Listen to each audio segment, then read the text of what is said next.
Football এটি শুধু একটি 90 মিনিটের খেলা নয়, এটি গল্প, story line, stake, context, glory এর মিশ্রণ। আপনি যদি এগুলোকে বাদ দেন তাহলে ব্যাপারটা হবে সামথিং উইদাউট এ সোল।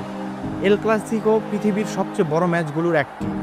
এখানে শুধু বার্সা ও রিয়াল দুইটি দল মুখোমুখি হয় না, এখানে মুখোমুখি হয় তাদের 100 বছরের ঐতিহ্য, তাদের সংস্কৃতি, তাদের ফ্যান বেসের ভিতরে যে রাইভেলরি আছে সেগুলো। আর সেই ম্যাচটি যদি হয় কোনো একটা শিরোপা কাপের ফাইনালে, তাহলে তো বুঝতেই পারতেছেন এখানে কত নতুন বড় বড় গুরুত্বপূর্ণ এলিমেন্ট যুক্ত হয়। আর বার্সা যে কোপা দেল রে জিতলো, শুধু বার্সা এখানে একটি কাপ জেতেনি, they can win for all fans যারা এতদিন ধরে চাইছিল যে তারা জিতুক।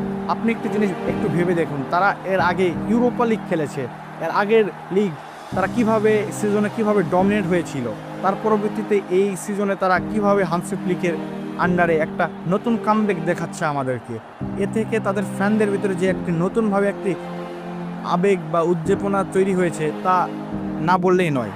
আর এই ম্যাচটিতে সবচেয়ে ভালো পারফরমেন্স আমার চোখে লেগেছে পেদ্রি, তো সব সময় তো মাস্টার ক্লাস দিয়েই আসছে, তার সাথে আন্ডাররেটেড একটা পারফরমেন্স ছিল আমার কাছে পাউ কুবার্সি।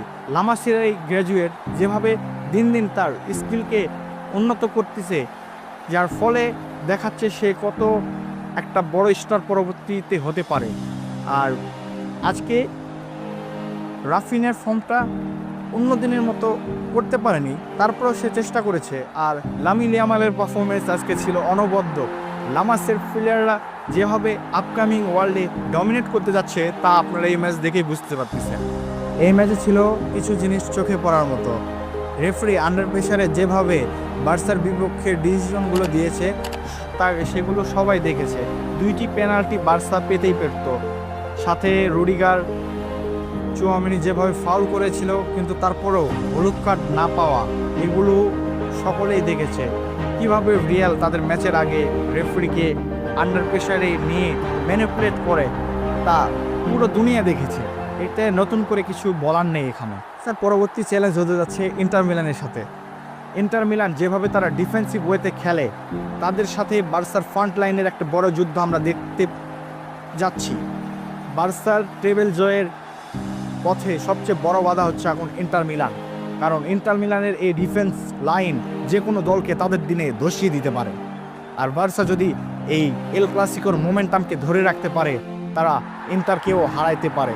কিন্তু এই মুহূর্তে বার্সার প্লেয়ারদের ভিতরে যদি ওভার কনফিডেন্স জিনিসটাকে তারা সরিয়ে রেখে মোমেন্টাম অনুযায়ী তারা ম্যাচ বাই ম্যাচ খেলতে পারে, তারা টেবিল জয়ের দিকে আরও এগিয়ে যেতে পারে। আজ এই পর্যন্তই, আবারও দেখা হচ্ছে কোনো একদিন। আলোচনায় থাকছি। ভিস্কা বার্সা।